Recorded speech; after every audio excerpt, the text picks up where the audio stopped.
What up, world? Robert Jordan Hunt here, and welcome back to BRUNO-VISION, a deep dive into the career of Bruce Willis by yours truly. In the previous episode, our boy Bruno had swung for the fences with his dramatic turn in the Vietnam drama In Country. Unfortunately, it was a big fat miss, with critics and audiences alike largely ignoring it, despite Bruce giving a genuinely great performance. Aww. Willis knew it was time to get the people what they wanted, Die Hard 2. This sequel was a high priority for its studio, 20th Century Fox, as they saw the perfect opportunity for a franchise. The sequel had a budget of $70 million, up from the original's $28 million, and its star received $7.5 million, up from the historic $5 million he made for the first movie. They got Stephen E. D'Souza back to write this follow-up, while bringing back co-stars like Quanti Bedelia, William Atherton, and even a quick cameo from Reginald Bell Johnson himself.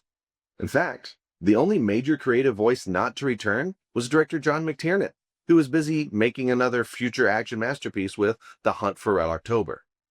Since McTiernan wasn't returning, the studio realized they could save some money by hiring a new up-and-coming director.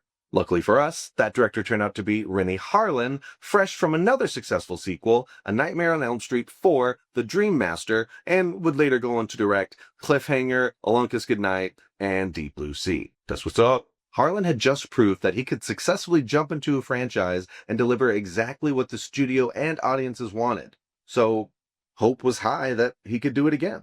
In my humble opinion, the director did just that. And look, obviously Die Hard 2 is not as good as its predecessor, but it was never going to be, especially without McTiernan, so to truly compare the two one-on-one just seems like a bit of a waste of time, personally.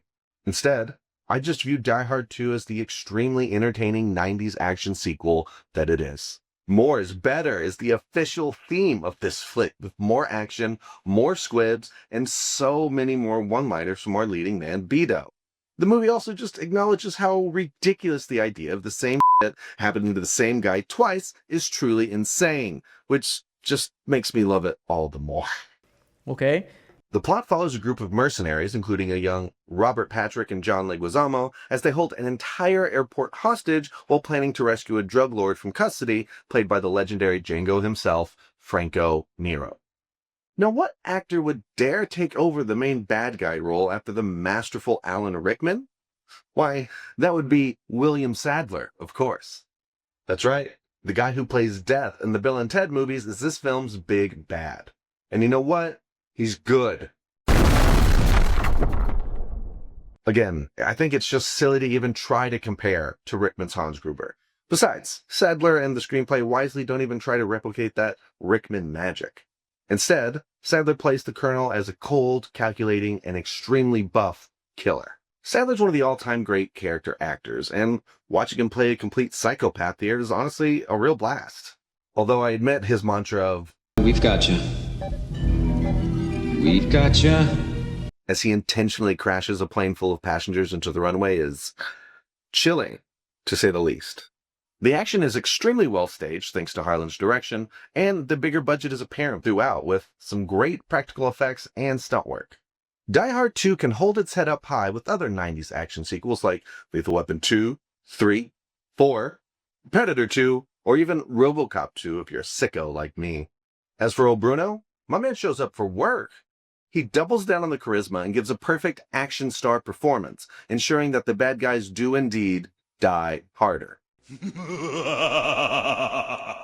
The real magic trick to his performance, though, is still letting his character get the ever-loving shit kicked out of him throughout, while still coming out on top, of course. Willis is able to transfer that everyman quality that people loved so much from the first film and use that goodwill in the sequel to enormous effect, especially as this entry leans a little bit more into the ridiculous. Well, we've reached the point of the episode where I have to admit that I have a very hot take regarding Die Hard 2, and while it may ruin everything for me, I have to speak my truth. I firmly believe that Die Hard 2 is more of a Christmas movie than Die Hard could ever dream to be. The first installment simply takes place on Christmas Day.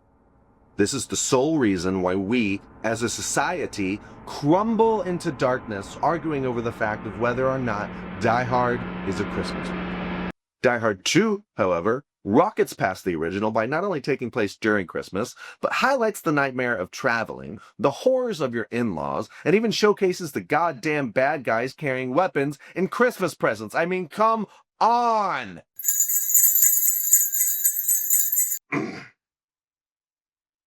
Anyway, the movie was a rousing success in the summer of 1990, outgrossing the original in every way with $117 million domestically and $240 million worldwide. Even the critics agreed that the sequel was highly entertaining, although obviously not quite as good as the first. Thanks to this hit sequel, Bruno was once again shining bright in Hollywood. And for a second, it seemed like the good times were going to continue thanks to another film he had coming out later that year. This time, the actor was working with acclaimed director Brian De Palma and actors like Tom Hanks, Melanie Griffith, and Morgan Freeman on a big-budget adaptation of the hit novel The Bonfire of the Vanities. The film was being positioned by Warner Brothers to be an Oscar contender of the highest order. Unfortunately, the film proved to be one of the biggest disasters of the brand new decade. But that's for next time. Folks, if you like what you saw, please rate, review, subscribe. It helps. Keep on watching movies, and I'll see you next time where we talk about The Bonfire of the Vanities. Mwah. Bye.